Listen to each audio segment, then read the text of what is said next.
화장실 문제를 제기하셔가지고 갑자기 크게 화제가 돼서 제보자가 막 쏟아지고 예, 군부대에서도 뭐 그랬다고 하기도 하고 최근에는 또 이제 핵 안보 정상회의에서 단체 사진에 박근혜 대통령이 빠졌어요. 그래서 이 사람들이 왜 여기 사진에 빠졌나 했더니 그때 회의장에 있는 화장실을 안 쓰고 숙소 화장실까지 가느라고 사진을 못 찍었다. 뭐 이런 얘기도 나오고 화장실과 관련된 일화들 마구 쏟아져 나옵니다. 근데 이제 그 첫 출발을 의원님이 하신 거예요.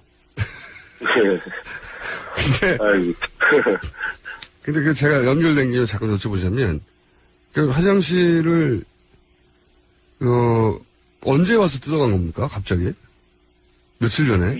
2013년도였는데요. 그때 이제 그 국정 설명회를 하시는 중에 오전에 국정 설명회 마치고 식사 후에 잠깐 쉴 공간이 필요하다 그래서 잠깐 쉴 공간?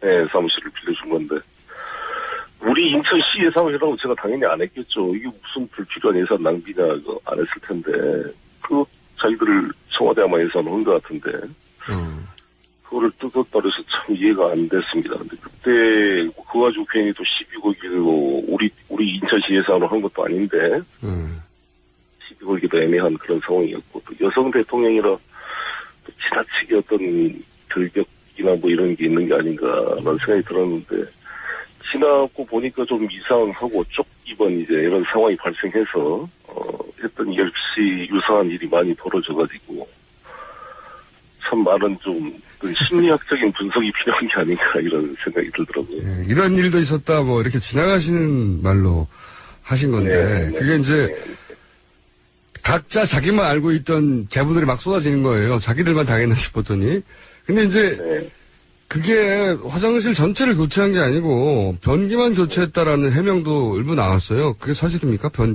커버. 커버. 변기를 아예 뜯어갔습니다. 교체를 했고. 그러니까. 전신 경대 거울을 갖다 놨더라고요. 갖다 놓고 침대 위에 이불도 바꾸고. 그래서 저는 이제 이거 끝나고 나서 다시 뜯어갈까 걱정했는데 다시 안 뜯어가서 제가 쓰긴 썼습니다. 이거 변기 커버만 교체했다고 해명이 나왔거든요. 근데 그 해명은 사실이 아니군요. 맞습니다. 예. 네. 대통령이 하사하신 변기를 쭉 쓰셨고, 혹시 고급 브랜드였나요? 브랜드가? 모르겠습니다. 크게 개의치 않으셨군요. 네. 아니, 근데 변기는 그렇다 치고, 그 왜 매트리스의 커버를 교체했다고요?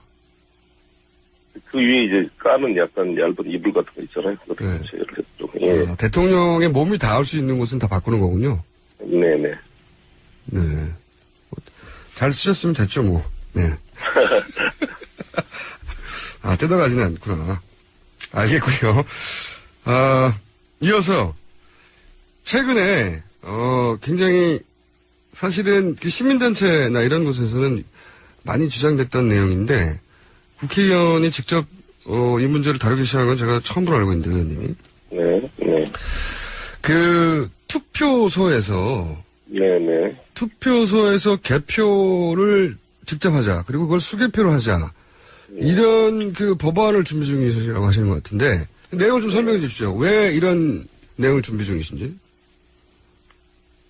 보통 이제 우리나라는 약 13,000개 정도의 각 투표소가 있는데 이 투표소를 250개 정도의 개표소로 다 투표함을 이동한 다음에 그렇죠. 수번으로 이제 개표를 하게 됩니다. 네. 그러다 보니까 투표수가 많아져서 전자투표 분류기를 사용하게 되는데 이 전자투표 분류기 사용 과정에서 여러 가지 논란이 있었고 또 이것이 이제 개표 상황표를 그 선관위원장이 발표하기 전에 대통령 선거 개표 과정에서 언론에 먼저 보도되는 그러한 현상들이 이제 나타나다 보니까 여러 가지 공정성이 문제가 되어서 쭉 제가 그때는 국회의원이 아니었습니다. 지난번 대선 때는 시장으로 있으면서 볼 때도 상당히 좀 답답하고 확인하고 싶은 마음이 있었는데 국회에 와서 쭉 이걸 점검을 해보려고 합니다. 그래서 제가 지금 시민단체 쪽 이야기도 들어보고 별도로 선관위 관계자들의 이야기를 또 별도로 제가 소집을 해서 쭉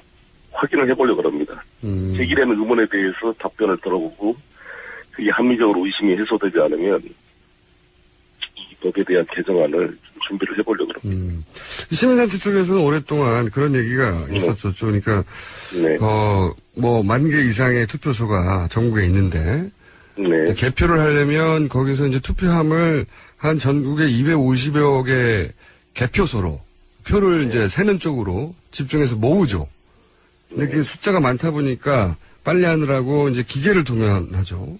투표지 분류기라고 하는 기계를 동원하고. 네. 그게 이제 엄청나게 많은 양이 한꺼번에 오다 보니까 이제 사람이 그 기계가 분류한 것을 정확하게 오류가 있는지 없는지 검증할 방법이 없다. 시간이 밀려서. 네. 뭐 이런 얘기가 네. 있고. 네. 네. 이 과정이 굉장히 복잡하고 그러다 보니 그 과정 중에 오류가 있거나 문제가 있을 수 있는데 왜 이렇게 하느냐. 그냥 네.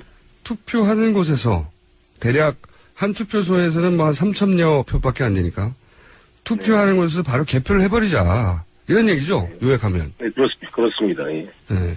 이 해외에서는 이렇게 하는 곳이 많다고 제가 알고 있는데.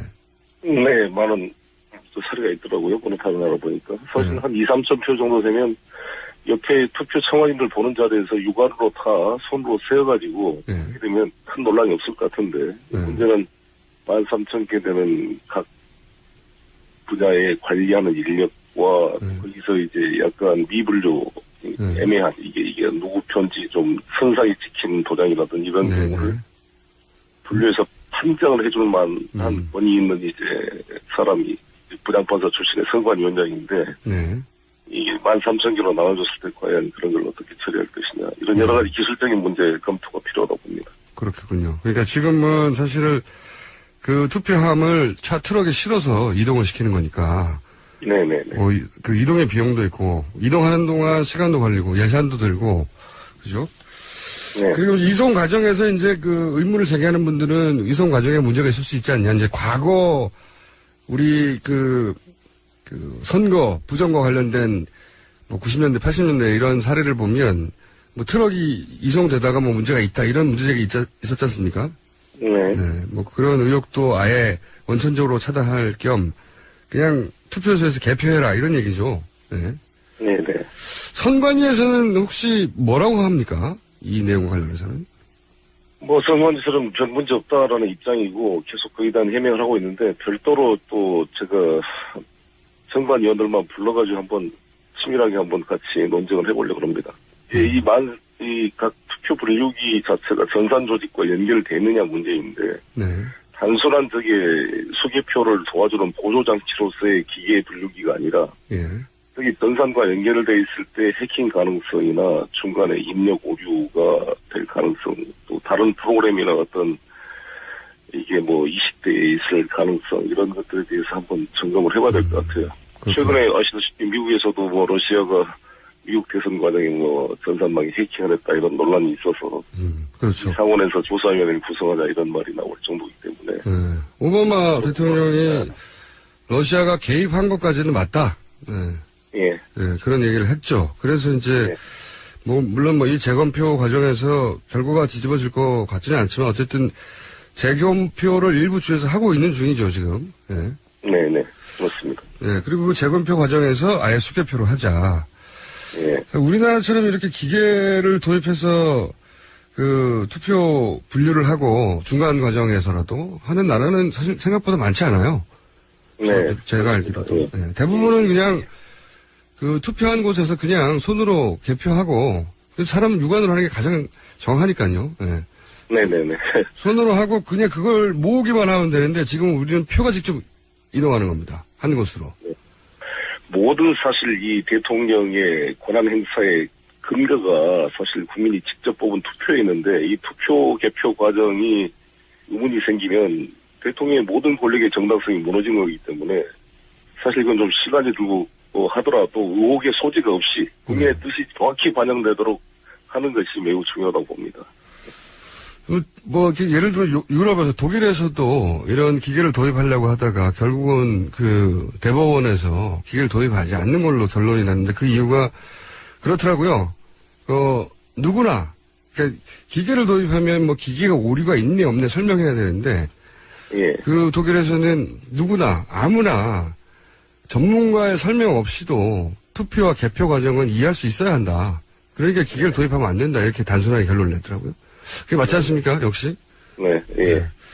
근데 이제 걱정은 이 논의를 해서 지금은 조기 대선이 있을 가능성이 대단히 높은데 그 전까지 이게 법안이 발의돼서 적용이 될까요?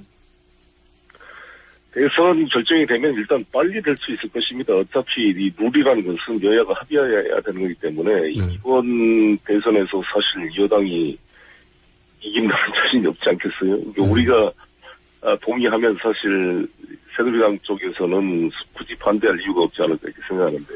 예. 반대하면 이상한 거라고 봐야 됩니까? 사실 이 개표에 대한 이야기는 오랫동안 있어 왔는데 의원님이 처음으로 이제 이런 주장을 하시는 시민단체들을 모아서 얘기를 듣고 선관위 얘기도 듣고 물론 반론도 듣고 비용도 따져보실 것 같고 네. 뭐 만약에 필요하다 싶으면 법안을 직접 발의하실 계획이십니까?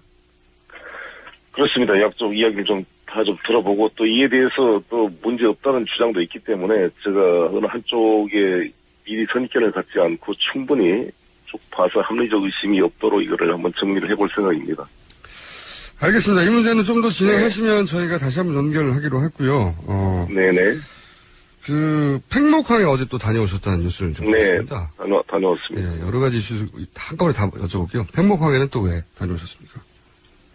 저희 더불어민주당 세월호 특조위가 있습니다. 특별위원회 전해철 위원장과 박주민 간사가 있는데 같이 한 7명 의원들이 한번 현장 인양 작업 현황을 좀 체크를 해보자. 인양을 일부러 늦추는 거냐, 뭐 수많은 의혹이 있으니까 직접 현장을 좀 보자 그래서 갔는데 아침 다행히 파도 이런 게 다 맞아가지고 이 현장에 도착할 수가 있었습니다. 네. 그랬더니 가서 보셨어요? 네, 일단 미수습자 9분 가족을 만났고요. 이분들은 정말 너무 가슴이 아프고 절절한 마음을 좀 느끼는 좋은 계기가 됐고요.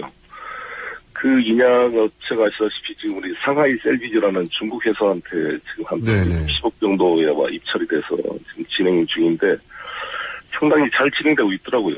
또 저희가 갔을 때 바로 그 전날 이 강철 빔을 밑에 넣는 게 성공을 해가지고 총 지금 28개가 들어가 있는데 5개만 이제 선 두 쪽에 넣으면 거의 완성이 돼서 75% 정도 공정이 진행됐습니다. 그래서 내년 4월경 정도 날씨가 좋을 때 그때 인양을 시도할 계획이라 그러는데 상당히 열심히 하고 있는 것을 확인할 수가 있었습니다. 의원님들이 가셔서 열심히 하신 거 아닙니까? 열심히 하는 거 아닙니까, 갑자기? 그래서 이게 이제 중국계 회사이기 때문에 사실 중국계 회사를 현 정부가 일부러 뭐 정치적 이유로 이게 통제할 가능성은 상당히 약하지 않을까 생각이 들었고요. 중국 회사 사장한테도 얘기했는데 이것을 성공적으로 인양하는 것이 최근에 사드 배치 문제로 한중 관계가 좀 약간 껄끄러운데 우리 한국 국민들이 중국 회사에 대한 신뢰를 높이는데 한중 관계 신뢰 회복에 상당히 기여할 것이다. 100% 동의한다. 자기도 딸이 있는데 아무튼 자기 자식처럼 이 미수습자 수습과 이 세월호 인양에 최선을 다하겠다. 이런 답변을 해서 상당히 그래도 좀 저도 가기 전에 생각했던 거에 비해서 좀 신뢰가 갔습니다.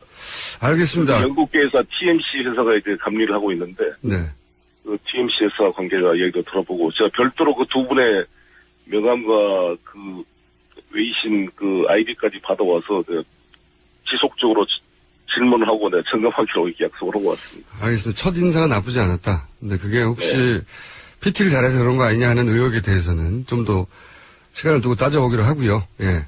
오늘은 여기까지 하겠습니다. 오늘 말씀 감사합니다. 네, 감사합니다. 네, 지금까지 민주당 송영길 의원이었습니다.